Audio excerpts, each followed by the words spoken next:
Well, good morning, and thank you all for being here.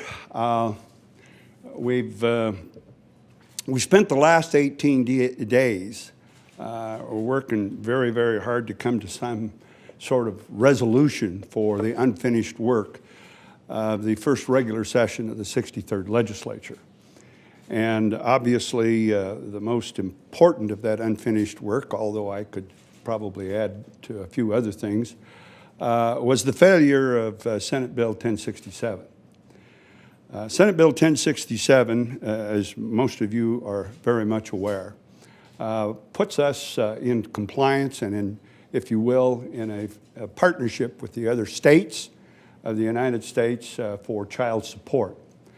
And coming to this resolution has not been easy. In fact, the Speaker of the House, Scott Bedke, and I were talking the other day, and Scott apologizes for not being here, as does Brent, as the President Pro Tem. But when we were talking the other day, and I think it was 16 days after the session had ended, and we both were looking at our phone records, and we had talked at least once every day, including Sundays. Many times twice, and a few times 3 times, because at one point on a Sunday, he inadvertently dialed me. Some people call that a derriere dial, but anyway, it has been a process that we've worked very hard on. We've included an awful lot of people in it. And I want to begin really by thanking Scott, by thanking the Speaker and his staff. I want to thank my staff, especially Tammy Perkins, for the efforts that she's put in. And obviously, also Dick Armstrong and the Department of Health and Welfare staff that has worked daily in order to clear up any misgivings that were initially confronting Senate Bill 1067 and dismissing some of the ideas that were continuing to circulate that caused people to have pause, and pause that did not enable that legislation to move forward. But as we all know, it is very important to the state of Idaho and our continued effort on personal responsibility. And that's really what it comes down to. We're either going to have folks that have children not be able to escape that personal responsibility by moving either to another state or to another country. And I would add that we have 97 cases right now in foreign countries. 60 of those are in Canada. Then we've got a few in England, Sweden, and Germany. And Australia. So being able to reach across those otherwise considered barriers, we can hold people accountable and make them personally responsible for the children. I'm going to now issue a proclamation on the call of the extraordinary special session of the 63rd legislature. A proclamation from the office of governor. Whereas Article 4, Section 9 of the Constitution of the state of Idaho empowers the governor on extraordinary occasions to convene the legislature by proclamation.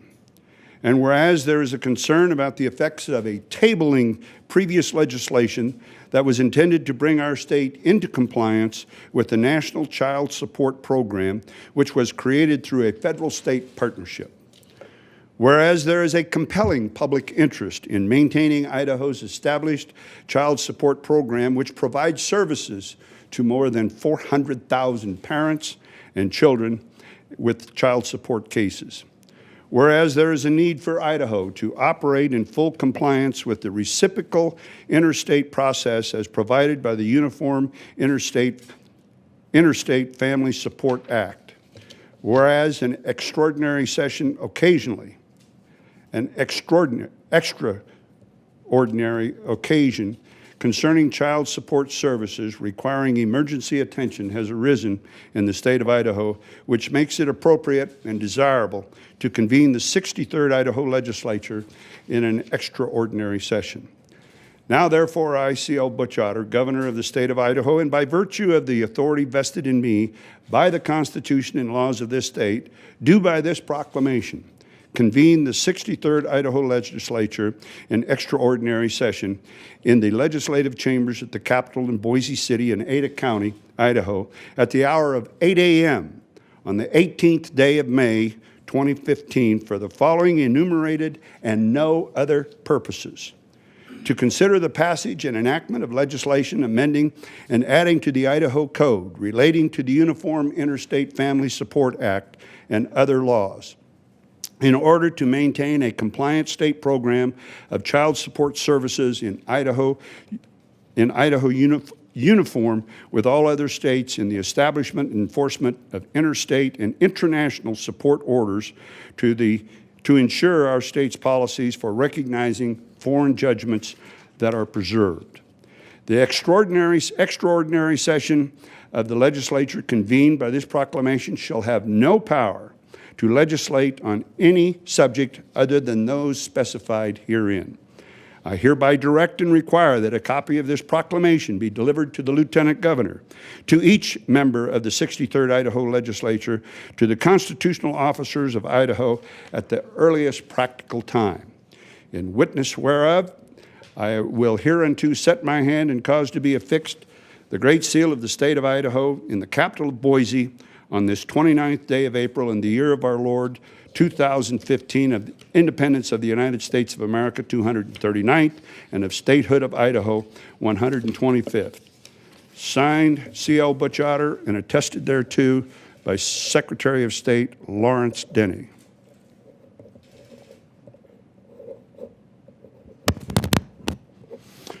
Okay, and with that, we'll open the floor to questions. Yes, Melissa. Are you confident that you have enough votes to pass legislation in the House? Well, I would say that, yes, I am confident.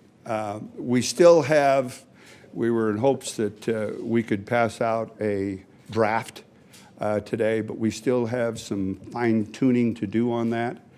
But the more eyes that we get on this and make this available, and we'll make this available as soon as possible, not only to the legislatures, it'll go up on my website and Dick's website, so that the legislatures themselves can take a look at the bill and digest it. And if they need to ask questions, we'll be ready to answer those questions.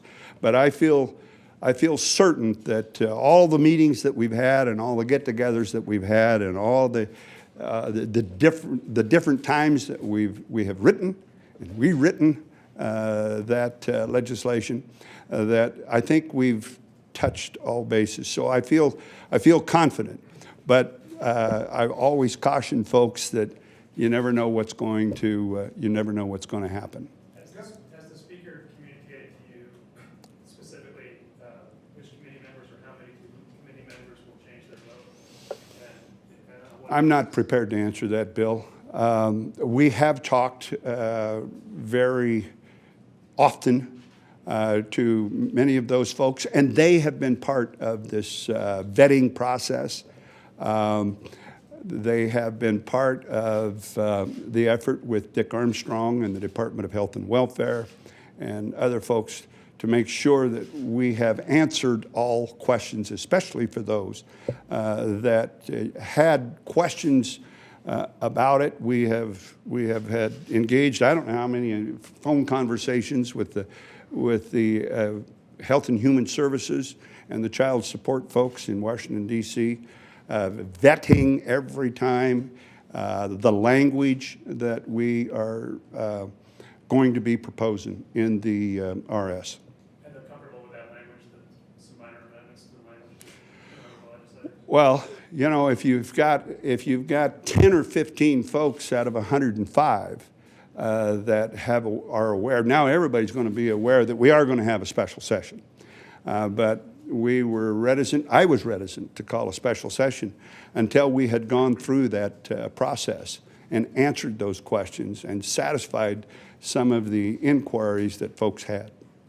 Will this bill be different from the rejected bill, Senate Bill 1067?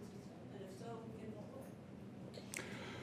Well, I'm not prepared to answer that question until we finalize the RS. And as soon as we finalize the RS, you can take 1067 and lay it down next to whatever RS number is going to be, whatever our draft number is going to be, and you can decide that for yourself. There will be some changes, but I'm not prepared to enumerate what those changes are or explain them. Yes? Who had a question over here? Same question. Pardon me? I had the same question, sir. You had the same question? You want me to answer it again? On process, so it will be a new RS, a new bill. Committees in both houses will have to hear it, move it to their houses. So it's basically starting from scratch on one bill. Precisely. And I can't say for absolute certainty which chamber it's going to start in. Can you say which committee it may? That's up to the speaker's call. I'm in the executive branch of government. He makes that call. Governor, now that you've called a special session, what is your thoughts regarding the night of Saedi, where Democrats tried to bring up debate on this bill because they felt it was important enough and could create Yeah. something that will happen in a special session? Well, that's a good try, but I'm not going to go there. I'm looking forward. We've got some work to do. If we had some problems in the past, I want to get those behind us, and I'm not going to sit around and waste a lot of time and energy on discussing what we didn't do, because we're going to focus on what we have to do. Did you learn any lessons from the first round on how to get this through now? You know, I have to tell you, I haven't gone through that process yet. But certainly I will learn some lessons from that. I don't know what lessons. You know, there was no way I could stop them from Saedi, and if they wanted to Saedi, they could. I had indicated to them, I think earlier on, that there would probably have to, if we failed in that last effort, that we would have to come back into session. But I couldn't say that for absolute certainty. You said about the total cost for this special session? Well, the estimates right now between 35 and 40, was it $45,000? 35 to $40,000. But when we reviewed it and we asked the numbers folks to review it, I don't think that include pay. I think that only included travel and assembly. Will they get paid then, or is that still up in the air? Well, I'm not going to get into punishment now until they pass the bill. No, I'm kidding. No, you know, I haven't talked to the speaker about that. How long do you think the special session will last? How long do I think it should? Well, the 18 days we've worked on it, why, I think it ought to be hours, not days. I'm hopeful that it will be hours, not days.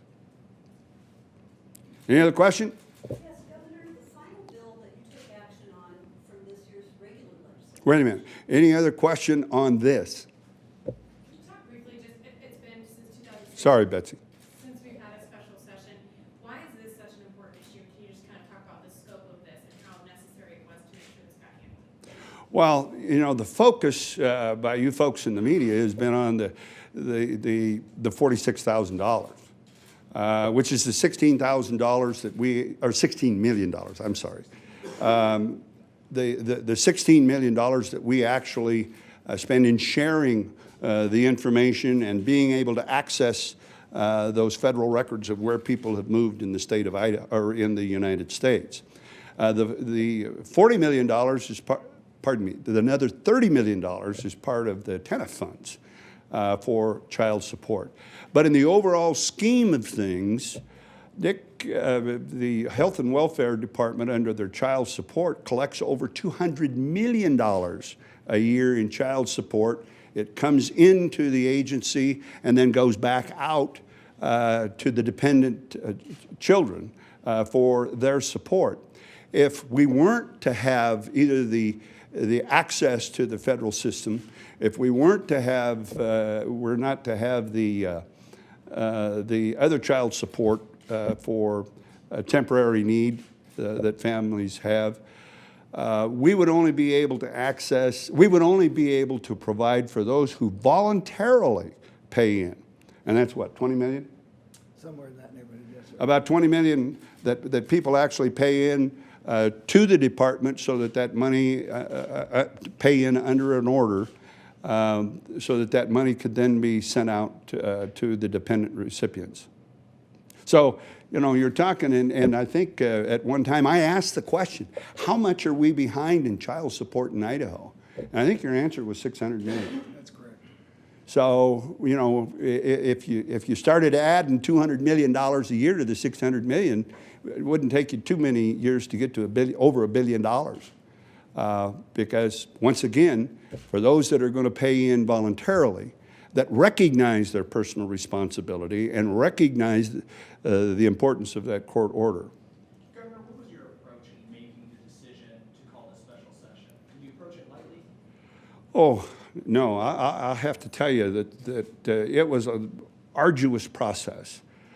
Fortunately, I had great help with Speaker Bedke, with Dick Armstrong and his agency, and the folks that run the child support system for the state of Idaho. I can't tell you how many meetings, how many phone calls, how many conference calls, and how many folks that we reached out to in the legislature and out of the legislature in order to come to some sort of comfortable conclusion. And let me call it that. That should I call it, I wasn't going to call a special session if we weren't going to get anything done.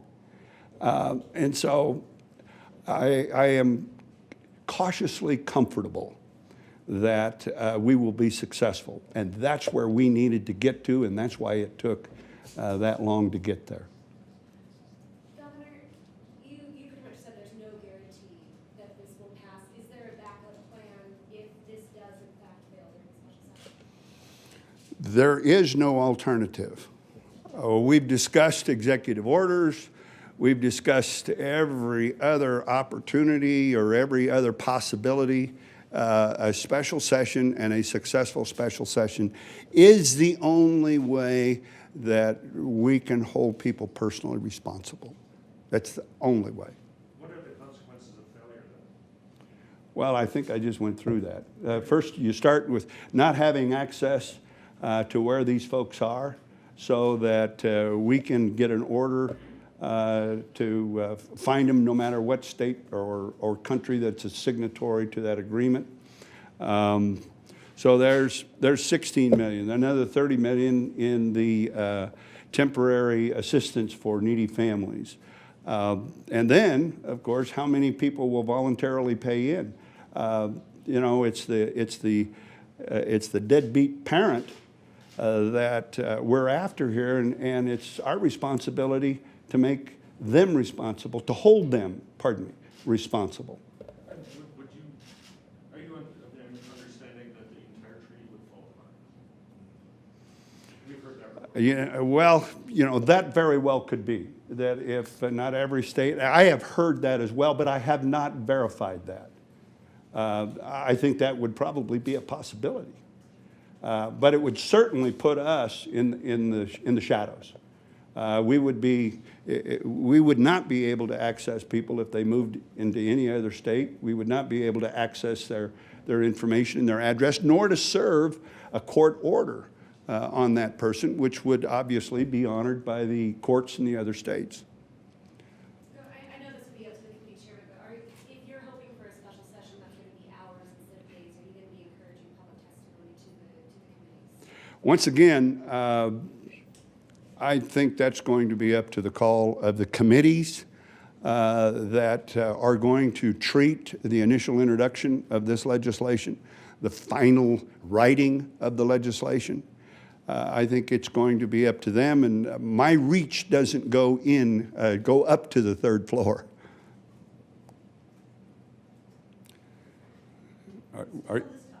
On this one? Yes. All right, well, what is it then? Governor, what message do you have for those 9 House members who voted to table this bill on the final day of this year's legislative session? Betsy, I'm not going to go there. Once again, we need to move forward. You know, I have always said in politics, even as you might recall when I was in Congress, because it always got a laugh. But people that pursue these issues are sincere. And they feel that they know what they know, and they're going to act on that knowledge. And I can never criticize a person for what their belief is. But what we've tried to stress on everybody is that each of those representatives, each of those senators, represent 47,000 people. And we can actually, Dick can, by zip code, we can tell them how many of these dependent folks, how many of these kids are in their district. We can tell them right down to the number. By the way, I want to thank Director Armstrong once again, and I should have done this earlier. I asked him to withhold the letter that he was going to have to send out to 155,000 families. After just a few days, I saw that there was a real possibility of success. It wasn't bright yet, but we had a real possibility of success. And so I know Director Armstrong and his care for those folks, and not to create anxiety, which that letter would have undoubtedly done. And he felt that he had a moral obligation and an administrative obligation to inform them of what the possibility was going to be in initially 60 days. And then it got a little shorter than that. So once again, Director, thank you for withholding that and not creating that kind of anxiety out there. Yes? Do you anticipate the RS to be finalized before you go into trade commission, I believe, the May 9th? Or? Oh, yes. I apologize. There was a few things that came up at a later moment, and I had actually anticipated being able to hand that out in this meeting. But we got a few questions from some folks, and we might as well answer those questions now rather than go ahead and pass it out and then have those questions come up later. Because then that could change things, and that could change some of the agreements and some of the understandings that we have come to since the 11th day of April. Do you expect this will pretty much fly through the legislature, or will there be debate again on this? When pigs fly, anything will, no. Listen, I expect there to be the legitimate compassion. I expect there to be sincere debate and on both sides. By no means I don't want to suggest to anybody that we've got 105 folks ready to sign on the bottom line. Because there are a lot of folks that know that this process has been going on, but if they weren't an immediate part of those conversations that were going on, some folks took a vacation afterwards. Other folks were doing other things, and they weren't available to be part of that process. So I don't expect it to fly, Bill, through the legislature. I would be grateful, but each of these legislators are going to have to go back to their constituents and explain what they did and why they did what they did. And they're probably going to want to make sure that the other legislators know why they're going to vote yes or no. What is your message to the families, Governor, that rely on this federal child support? Listen, my message to them is, pray for success. We can use all the help that we can get. I don't want pressure. But we can use all the help that we can get from all of those families. And I would tell you, it's not just the 400,000, the 155,000 households, plus the dependents within those households that are being considered at risk here. There's whole communities at risk. There's lots of other folks, but between the emails and phone calls and letters that, not emails, excuse me, through the messages. Well, I do have an email address for the office of governor. I don't have a personal email. But there are a lot of churches that have mobilized. There are a lot of people who have a legitimate concern for what's going to happen to those people that are vulnerable. So I would ask them all for their help. I don't want them calling up legislators. I don't want them, harassing anybody. But a little time on our knees and a little time in a spiritual effort would be great. Okay, Betsy.